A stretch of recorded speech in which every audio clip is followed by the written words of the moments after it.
Hello students. तो आज students हम इलेक्ट्रॉन ट्रांसपोर्ट चेन का दूसरा पार्ट कर रहे हैं, जिसमें आपको मैं वो प्रोसेस बताऊंगा पूरा कि किस तरह से इलेक्ट्रॉन ट्रांसपोर्ट चेन हो रहा है। पहले प्रोसेस में हमने उसकी कंपोनेंट्स देखे, इंट्रोडक्शन देखी और बहुत सारी चीज़ें देखी जो आप अगर आपने नहीं देखी तो आप आई बटन पर क्लिक करके वो भी देख सकते हैं। तो चलिए हम स्टार्ट करते हैं इस वीडियो को, पार्ट 2 को इलेक्ट्रॉन ट्रांसपोर्ट चेन में, जिसमें प्रोसेस क्या होता है कि हम अगर रिएक्शन लिखें तो इस तरह से रिएक्शन होता है हमारे पास FMN प्लस, मैं पहले इस पूरे प्रोसेस को लिख देता हूं रिएक्शन को, फिर आपको मैं समझाता हूं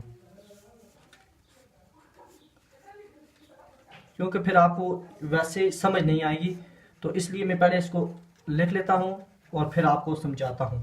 जल्दी से मैं इस रिएक्शन को लिखता हूं। ये जो प्रोसेस यहाँ पर हो रहा है, यहाँ से नीचे चले जाते हैं साइटोक्रोम A और फिर यहाँ पर बनेगा साइटोक्रोम A3 और उसके बाद फिर आगे ऑक्सीजन आ जाएगा।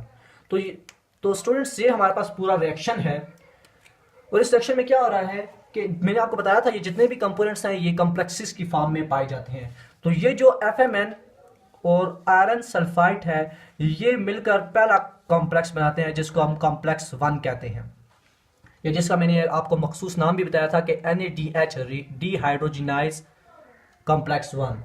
उसके बाद बात करें तो ये बहुत ही हाईली रिड्यूस होता है, यानी इसकी जो रिडॉक्स पोटेंशियल की वैल्यू है वो बहुत ही नेगेटिव होती है। उसके बाद हम बात करें तो यहाँ पर हमारे पास पाए जाते हैं दूसरी तरफ FAD और आयरन सल्फाइड, जो मिलकर हमारे पास दूसरा कॉम्प्लेक्स बनाते हैं, दूसरा कॉम्प्लेक्स 2। जबकि ये जो यूबिक्विनोन या सी को एंजाइम है ये कोई कॉम्प्लेक्स नहीं बनाता क्योंकि ये मोबाइल होता है, ये इलेक्ट्रॉन ट्रांसपोर्ट चेन में एक जगह से दूसरी जगह पर मूव कर सकता है। उसके बाद बात करें तो ये साइटोक्रोम B FAS यानी जिसको हम हाइड्रोजन आयरन सल्फाइड कहते हैं और साइटोक्रोम C1, ये मिलकर हमारे पास बनाते हैं कॉम्प्लेक्स 3। और जो चौथा कॉम्प्लेक्स है वो हमारे पास मुश्तमिल होता है यहाँ पर साइटोक्रोम A3 और साइटोक्रोम A पर मुश्तमिल होता है, जो कॉम्प्लेक्स 4 है। अगेन जो हमारे पास साइटोक्रोम C है ये मोबाइल होता है। अब आपने एक बात ध्यान में रखनी है कि इन सारे कंपोनेंट्स में यूबिक्विनोन या क्यो एंजाइम और साइटोक्रोम C ये किसी भी कॉम्प्लेक्स का हिस्सा नहीं होते, ये हमारे पास फ्री होते हैं, मोबाइल होते हैं, यानी एक जगह से दूसरी जगह पर मूव कर सकते हैं। तो इस तरह से ये कंपोनेंट्स अरेंज हुए होते हैं कॉम्प्लेक्सेस की फॉर्म में। उसके बाद हम देखें फाइनली तो हमारे पास रिएक्शन आ जाता है NADH अंदर दाखिल होंगे इनर माइटोकॉन्ड्रियल मेम्ब्रेन में। अगर ये ग्लाइकोलिसिस के प्रोसेस से आ रहा है तो ये आपको पता है कि ग्लाइकोलिसिस साइटोप्लाज्म से हो रहा है, साइटोप्लाज्म में हो रहा है, तो वहां से ये इंटर होंगे। तो अब ये क्या होता है कि NADH प्लस H प्लस यहाँ पर ऑक्सीडाइज हो जाता है NAD plus 2H plus plus 2 electrons. यहाँ पर ये ऑक्सीडाइज हुआ है और यहाँ पर जो हमारे पास एंजाइम यूज हुआ है जिसकी प्रेजेंस में हुआ है वो डिहाइड्रोजिनेज है। डिहाइड्रोजिनेज का मतलब ही ये है कि हाइड्रोजन को, डी का मतलब है यानी उसको हटाना हाइड्रोजन को किसी भी रिएक्शन में, और इस प्रोसेस को जिसमें हाइड्रोजन किसी भी सब्सटेंस से निकलता है, कंपाउंड से निकलता है, तो उसको हम ऑक्सीडेशन कहते हैं। यहाँ पर यानी ऑक्सीडेशन हो रही है NADH2 की, वो कन्वर्ट हो रहा है NAD प्लस में, +2 प्रोटॉन्स बन रहे हैं और +2 इलेक्ट्रॉन्स बन रहे हैं। अब ये यहाँ पर आप समझने वाली बात है कि ये NADH2 जो NADH प्लस जो है ये अगेन रिसाइकल हो जाएगा और ये क्रेब्स साइकिल में और ग्लाइकोलिसिस में चला जाएगा। ये क्यों जाएगा? क्योंकि आपको पता है कि इनकी जो NADH है, क्योंकि क्रेब्स साइकिल और ग्लाइकोलिसिस में इनकी ज़रूरत होती है और वहाँ पर ये रिड्यूस होकर NADH2 बनाते हैं जो अगेन इलेक्ट्रॉन ट्रांसपोर्ट चेन में आते हैं और ये साइकिल एक तरह से कंटिन्यू हो जाता है। क्योंकि ये NADH जो है ये हमारी बॉडी में इनका कोई इनफाइनाइट सोर्स नहीं है, लिहाजा इनका रिसाइकिल होना बहुत ज़रूरी है किसी भी रिएक्शन को, प्रोसेस को कैरी आउट करने के लिए। तो लिहाजा यहाँ पर जो इलेक्ट्रॉन ट्रांसपोर्ट चेन में ये NADH2 जो बनते हैं क्रेब्स साइकिल और ग्लाइकोलिसिस में, वो दोबारा से जो ऑक्सीडाइज होकर जो बनाते हैं NAD प्लस, ये अगेन क्रेब्स साइकिल और ग्लाइकोलिसिस में चले जाते हैं और वहाँ पर अगेन रिड्यूस होकर NADH2 बनाएंगे और वो अगेन से इलेक्ट्रॉन ट्रांसपोर्ट चेन में आएंगे और इस तरह से इनका ये प्रोसेस जारी रहेगा और हमें एनर्जी लगातार मिलती रहेगी। तो ये प्रोसेस होता है सिंपली। और ये जो प्रोटॉन्स हैं ये कीमो ऑस्मोसिस प्रोसेस की वजह से हमारे पास एटीपी फॉर्मेशन करते हैं। कीमोऑस्मोसिस क्या है, थोड़ा सा इसका भी मैं आपको हवाला दे देता हूँ। वैसे इस पर हम एक अलग से वीडियो भी इंशाल्लाह बनाएंगे जिसमें आपको डिटेल से बताऊंगा, लेकिन यहाँ पर हवाला देना इसका ज़रूरी है क्योंकि इलेक्ट्रॉन ट्रांसपोर्ट चेन में इसकी बहुत ही अहमियत है। कीमो कहते हैं आयंस को, जबकि ऑस्मोसिस कहते हैं डिफ्यूजन को, यानी आयंस का एक डिफरेंस के तौर, यानी आयंस का वो डिफरेंस जो एक प्लेस से उनको दूसरी प्लेस में अक्रॉस द मेम्ब्रेन मूवमेंट में मदद दे, उसको हम कहते हैं कीमोऑस्मोसिस। और ये हमारे पास इनर माइटोकॉन्ड्रियल मेम्ब्रेन में होता है, यानी ये मैट्रिक्स से जो जितने भी ये प्रोटॉन्स होते हैं वो जाते हैं इनर पेरी माइटोकॉन्ड्रियल मेम्ब्रेन में, और वहां से वो दोबारा से एटीपी सिंथेटेज की मदद से जिस वक्त दोबारा इनर मैट्रिक्स में आते हैं तो वहां पर एनर्जी को लिबरेट करते हैं in the form of ATP. तो इस तरह से प्रोसेस होता है, वो मैं आपको बताऊंगा इंशाल्लाह जिस वक्त इस पर वीडियो बनाएंगे। तो हम बात करें अगर, तो फाइनल जो रिएक्शन होता है हमारे पास, वो फाइनल रिएक्शन बता के हम सीधा अपने साइकिल पर जाते हैं। तो फाइनल रिएक्शन क्या होता है कि ये जो इलेक्ट्रॉन प्रोटॉन्स यहाँ पर ऑक्सीडाइज होकर निकले हैं, ये प्रोटॉन्स प्लस 2 इलेक्ट्रॉन्स ये मिलते हैं हाफ ऑफ ऑक्सीजन के एटम से और हमारे पास बना देते हैं वाटर को।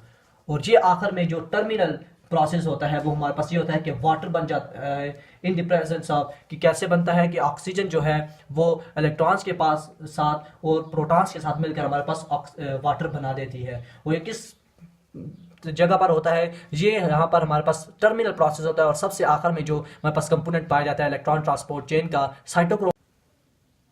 तो स्टूडेंट्स ये हमारे पास एक डायग्राम मैंने पहले से बना के रखी है ताकि आपका टाइम ज़ाया ना हो।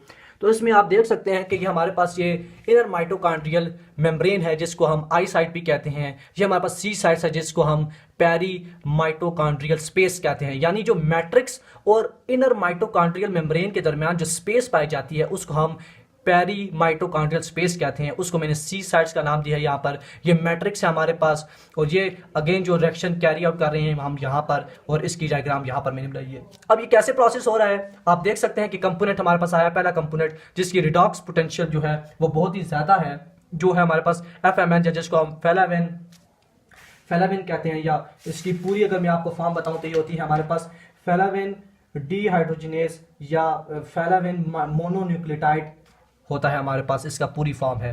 तो ये क्या करता है यहाँ पर साइकिल में कि हमारे पास जो रिड्यूस कोएंजाइम होते हैं जो क्रेब्स साइकिल्स की मदद से आ रहे हैं मैट्रिक्स में से, या साइटोप्लाज्म से अगर लेते हैं तो आप साइटोप्लाज्म से ले सकते हैं। यहाँ पर मैं मैट्रिक्स से सिर्फ लेके जा रहा हूँ क्योंकि आपको समझाने के लिए, लेकिन प्रोसेस सेम होगा। ये ग्लाइकोलिसिस की मदद से जो साइटोप्लाज्म से आए या मैट्रिक्स से आए, सेम ही प्रोसेस होगा। क्या होता है कि ये जो रिड्यूस कोएंजाइम है ये ऑक्सीडाइज होंगे, NADH+ 2 प्रोटॉन्स और 2 इलेक्ट्रॉन्स बनाएंगे। ये जो NADH है ये क्रिब्स साइकिल में दोबारा से चला जाएगा, ग्लाइकोलिसिस में चला जाएगा रिसाइकल होने के लिए, वहां से रिड्यूस कोएंजाइम बनाने के लिए। और ये जो प्रोटॉन्स हैं ये प्रोटॉन्स क्या करेंगे कि यहाँ से पेरी माइटोकॉन्ड्रियल स्पेस में जाएंगे। अब ये जो प्रोटॉन्स हैं ये हमारे पास क्या करेंगे कि यहाँ से ये और इलेक्ट्रॉन्स ये इस प्रोसेस में, इस साइकिल में हिस्सा लेंगे, और ये जो FMN है ये रिड्यूस हो जाएगा FMNH2 में, और ये जो इलेक्ट्रॉन्स हैं ये दोबारा से ये ऑक्सीडाइज हो जाएंगे FMN में, और ये इलेक्ट्रॉन्स नीचे वाले साइकिल को दे देंगे। यानी सिंपली आपको मैं दोबारा अगर बताऊं तो ये जो प्रोटॉन्स और इलेक्ट्रॉन्स बन रही हैं वो इस साइकिल में हिस्सा लेंगे। पहले FMN रिड्यूस होगा FMNH2 में, और दोबारा से ये ऑक्सीडाइज होगा FMN2 में, और ये जो प्रोटॉन्स होंगे जो यहाँ से रिड्यूस कोएंजाइम से इसने लिए थे वो इनर माइटोकॉन्ड्रियल स्पेस में चले जाएंगे। तो ये 2 इलेक्ट्रॉन्स आगे, प्रोटॉन्स आगे, और जो इलेक्ट्रॉन है वो नीचे वाले स्टेप में चले जाएंगे, नीचे वाले कंपोनेंट्स के पास चले जाएंगे। अब आपको पता है कि मैंने आपको बताया था कि जिस वक्त इलेक्ट्रॉन्स प्रोटॉन्स की मूवमेंट होती है, हाइड्रोजन आयन की मूवमेंट होती है, तो एक पीएच का ग्रेडियंट यहाँ पर डेवलप हो जाता है। उस पीएच डिफरेंस को मेंटेन करने के लिए, इक्वल करने के लिए ये हाइड्रोजन आयंस दोबारा से मैट्रिक्स की तरफ मूवमेंट करते हैं, क्योंकि जो हमारे पास ये इनर माइटोकॉन्ड्रियल मेम्ब्रेन है वो इम्परमिएबल होती है आयंस के लिए, तो लिहाजा एक ही चैनल है उनका यहां से मैट्रिक्स में दोबारा आने के लिए। वो मैंने आपको बताया था, आपने याद किया होगा पहले वीडियो में मैं आपको बताया था कि इनर माइटोकॉन्ड्रियल मेम्ब्रेन में हमारे पास F0 F1 पार्टिकल्स पाए जाते हैं जिनको हम ऑक्सीसोम कहते हैं। ये जो इसका हिस्सा है ये मैंने यहाँ पर छोड़ किया है, ये जो इसकी टेल है ये F0 कंपोनेंट है, जबकि जो इसका हेड है आगे से ये F1 हेड इसका कहलाता है, यानी इसका नाम दिया हुआ है F1, और इस पूरे के पूरे स्ट्रक्चर को हम कहते हैं ऑक्सीसोम। अब क्या होगा कि ये जो प्रोटॉन्स हैं ये इस ग्रेडियंट को इक्वल करने के लिए यहाँ से इस चैनल से होते हुए दोबारा से मैट्रिक्स में आ जाएंगे। और मैट्रिक्स में जिस वक्त ये आएंगे, क्योंकि यहाँ पर ये एनर्जी को लिबरेट करेंगे, यहाँ पर एनर्जी को छोड़ेंगे, रिलीज करेंगे, और यहाँ पर क्या होगा प्रोसेस के एडीपी जो है वो इनऑर्गेनिक फॉस्फेट से मिलकर हमारे पास बना देगा। इलेक्ट्रॉन्स के पास इतनी एनर्जी है कि वो 3 जगह पर हमारे पास एटीपीज को बना सकते हैं। तो पहला एटीपी जो हमारे पास बना है वो पहले कंपोनेंट्स में बना है, कॉम्प्लेक्स 1 में बना है। और उसमें क्या हुआ है कि ये जो हाइड्रोजन है वो पेरी माइटोकॉन्ड्रियल स्पेस से दोबारा से मैट्रिक्स में आए हैं ऑक्सीसोम चैनल की मदद से, और उन्होंने एनर्जी को रिलीज किया, जो energy ATP ADP plus inorganic phosphate ने यूज की है एटीपी सिंथेटेज की मदद से, और हमारे पास एटीपी बना दी है। तो इस तरह से ये पहले कॉम्प्लेक्स में ये हमारे पास एटीपी फॉर्मेशन हुई है। अब यहाँ पर जो इलेक्ट्रॉन्स ऊपर से निकले हैं, रिलीज हुए हैं, वो Fe आयरन सल्फाइड फॉर्म ने, फेरिक फॉर्म ने ली है, और वो दोबारा से रिड्यूस हो गया है आयरन सल्फाइड में, और दोबारा से ऑक्सीडाइज होकर दोबारा से ये बना देगा। और इस तरह सेम प्रोसेस होगा कि इलेक्ट्रॉन्स नीचे चले जाएंगे, यानी एक साइकिल के तहत ये इलेक्ट्रॉन्स नीचे आ रहे हैं। मैंने आपको बताया था कि जो ये कंपोनेंट्स हैं रिडॉक्स पोटेंशियल की बेस पर पाए जाते हैं। तो इलेक्ट्रॉन्स को चाहिए ये है कि वो स्टेप बाय स्टेप नीचे आएंगे ऑक्सीजन के साथ मिलते हुए, और साथ ही वो एनर्जी। सॉरी स्टूडेंट्स, मेरा मोबाइल मैंने देखा नहीं, वो ऑफ हो गया था और मैंने रिएक्शन सारा आपको पढ़ा दिया। अब दोबारा से मुझे पढ़ाना पड़ेगा, लेकिन कोई बात नहीं, आपको दोबारा से समझा देता हूँ। यहाँ पर लिख लिया है, आपको जल्दी से समझा देता हूँ कि यहाँ पर जो मैंने आपको बताया कि यहाँ पर जो दो इलेक्ट्रॉन्स हैं वो नीचे आएंगे, और इसी तरह ये प्रोसेस भी होगा कि Fe जो सल्फाइड है आयरन सल्फाइड वो रिड्यूस होगा Fe सल्फाइड में अपनी दूसरी फेरिक फॉर्म में, और वो अगेन ऐसी ऑक्सीडाइज होगा, और इस तरह से प्रोसेस होगा। फिर यही इलेक्ट्रॉन्स नीचे आएंगे यूबिक्विनोन के पास, यूबिक्विनोन रिड्यूस होगा यूबिक्विनोन हाइड्रोजन में। ये हाइड्रोजन कहाँ से आएंगे? ये मैट्रिक्स से आएंगे, और ये यूबिक्विनोन हाइड्रोजन दोबारा से ऑक्सीडाइज होकर यूबिक्विनोन बनाएगा, और ये हाइड्रोजन दे देगा इनर पेरी माइटोकॉन्ड्रियल मेम्ब्रेन में। और ये पेरी माइटोकॉन्ड्रियल मेम्ब्रेन में एक ग्रेडियंट डेवलप हो जाएगा इनर पेरी माइटोकॉन्ड्रियल मेम्ब्रेन में और मैट्रिक्स में। अब इस ग्रेडियंट को इक्वल करने के लिए ये जो हाइड्रोजन आयंस हैं ये इस चैनल के थ्रू, इस ऑक्सीसोम के थ्रू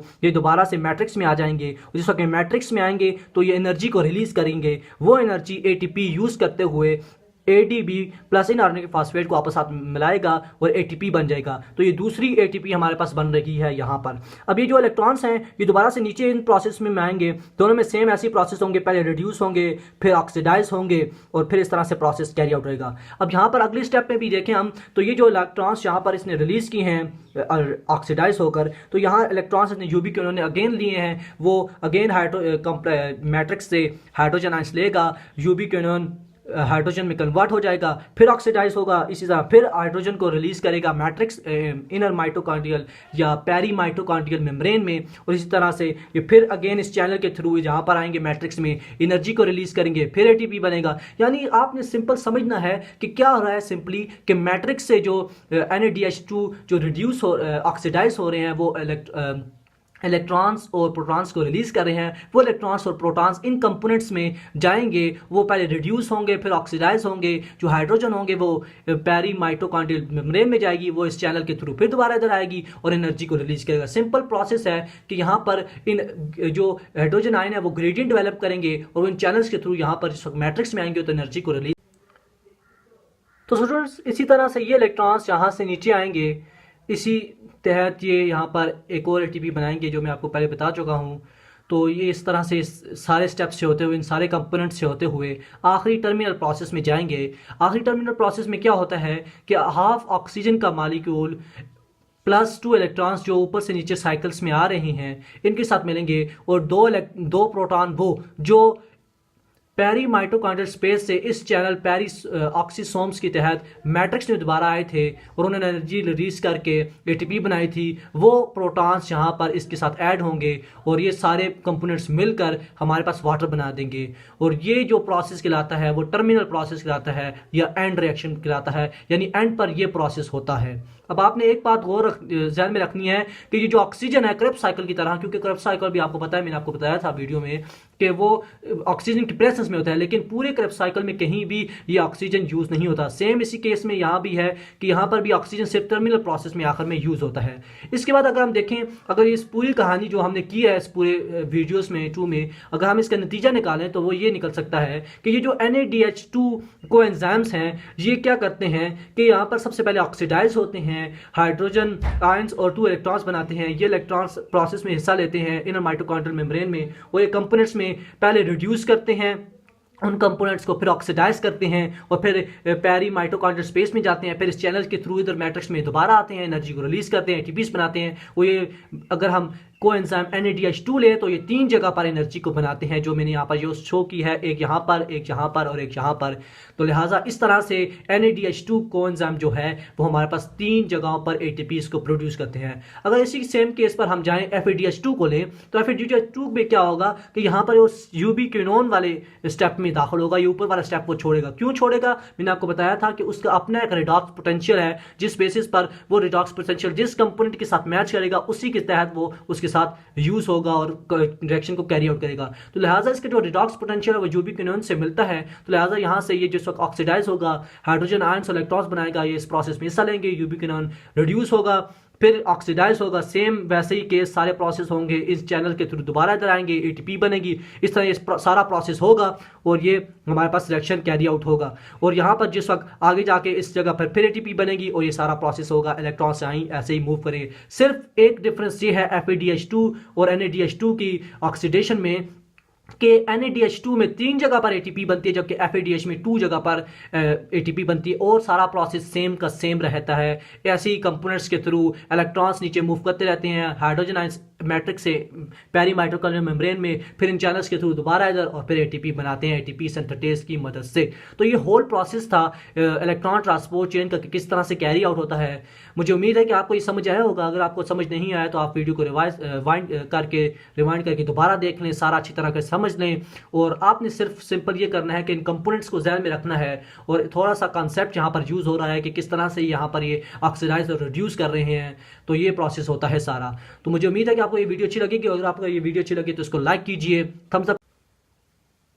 तो अगर आपको ये वीडियो अच्छी लगी तो हमें कमेंट करके बताएं, ताकि हमें पता चले कि आपको ये वीडियो कितनी अच्छी लगी है। तो अगर अभी तक आपने हमारे चैनल को सब्सक्राइब नहीं किया तो सब्सक्राइब कर दें, और साथ ही बेल आइकन को भी प्रेस कर दें, ताकि ऐसी लेटेस्ट न्यूज़ या ऐसी लेटेस्ट वीडियो आपके लिए हम अच्छी वीडियोस लेकर आते रहें, जिससे आपका कंसेप्ट क्लियर हो।